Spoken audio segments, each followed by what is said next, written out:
విస్తరి ముందేసి పస్తులు పెట్టావే, తీపి వస్తువు చుట్టూ తిరిగే ఈగలు చేశావే. చీచీ చేసి కేలేని మొగుడు కారండాయ్, గుయ్ గుయ్ గుయ్ గుయ్ అంటూ మీదికి రాకండాయ్. గంపెడి పిల్లలతో ఇంటిని నింపావే, సాపాదిండు సంసారాన్ని మేడెక్కించావే.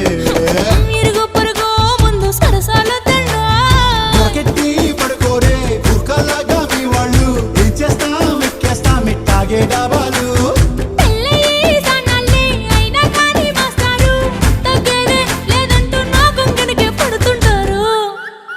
హే గోదారి గట్టు మీద రామసలకావే,